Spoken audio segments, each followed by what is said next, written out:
Treneri, Klampios rungtynė šiandien ne tik žaidimo prasme, kokia jūsų nuomonė apie tai, kas aikštelė įvyko? Na taip, ir kaip ir matėme, kad ir oro sąlygos šiandieną buvo tikrai ekstremalios, taip kad daug lietaus sulapy Klampi aikštė, bet manau, kad tikrai šiandien žaidė dvi geros komandos ir tikrai laimėjo tą komandą, kuri šiandien įmušė daugiau įvarčių. Taip kad tikrai sveikina Mažeikius, tikrai labai kokybiška, nebloga komanda ir tikrai mums šiandien davė daug uždavinių, kur reikėjo įspręsti.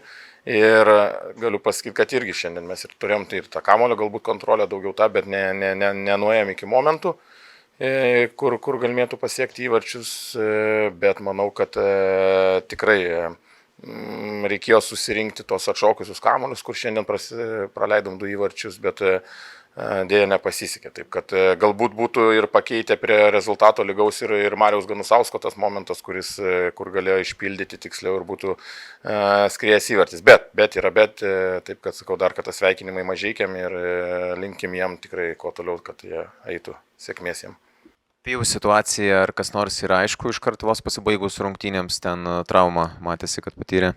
Taip, dėl Pijaus tikrai gaila, žinot, sezono stadija galutinė jau eina, taip kad ir tie žaidėjai jau nuovargis susikaupęs yra didelis, taip kad tikėkime geriausio, kad tikrai gal neiškris, jau stosis ant kojų ir kitas rungtynės galbūt įmatysime, bet manau, kad tikrai ten trauma tokia turėtų būti iš rimtesnių. Tai ačiū ir sėkmės likusiuose turuose. Tai va, ačiū Jums ir norėčiau dar kartą iš tikrųjų pasakyti, kad ir mūsų akademijos šiandien auklėtiniai 2 startavo. Irgi tai jau ne debiutai, jau 5-6 rungtynės jiem. Taip kad smagu yra tai, kad Jonavoje atsiranda mūsų auklėtinių nuo mažų metų, kurie užauga ir kurie jau debutuoja ir jau žaidžia pirmoje lygoje.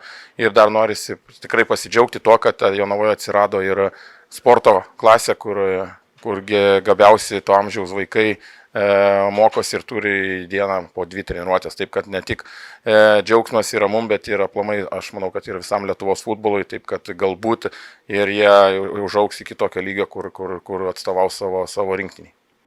Treneri, sveikinimai su pergalė, kaip šias rungtynės vertinat savo akimis? Na, vis laik smagu ir pasiekti pergalę. Ar namuose tai būtų, ar išvyko, ir dėl to ir žaidžiam. Žinant, kiek turėjom netekčių ir kad reikėjo daug, sakykime, rotuotę sudėti, žiūrėti, kad tiesiog sužaistumėm šias rungtynės ir dar pasiektumėm tuos 3 taškus, kurių mums labai reikėjo. Vertinu šiandien fantastiškai ir didžiulis ačiū savo komandai.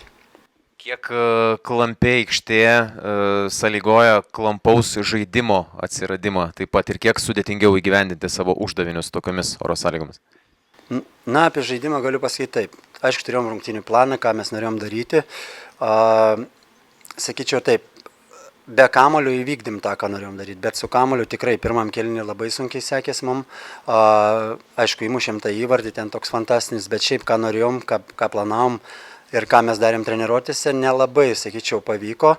Bandėm viską pataisyti po pirmo kėlinio, bet irgi sunkokai, sakyčiau, sekėsi, nes mes treniruojamės ant sintetikos, čia žolė, dar šlapia, bet manau, kad svarbiausia buvo šiandien gynybiniuose veiksmuose, ką buvom susitarę, kur norėjom, kur varžovas žaistų, ten varžovas ir žaidė, tik bereikėjo mums jau padaryti savo darbą ir galiausiai tai pavyko, džiaugiamės ir tiek, ką daugiau. 2 turų iki sezono pabaigos, tai tikslai ir lūkesčiai pabaigai. Žinot, nenoriu čia įsiplėsti, bet galiu pasakyti taip.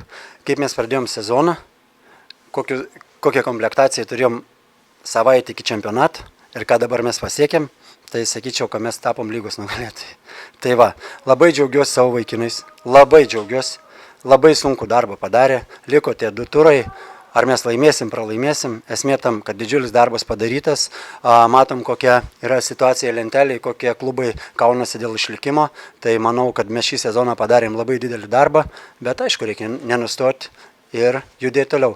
Didžiulis ačiū savo komandai, jie nuostabus, fantastiniai, judam toliau.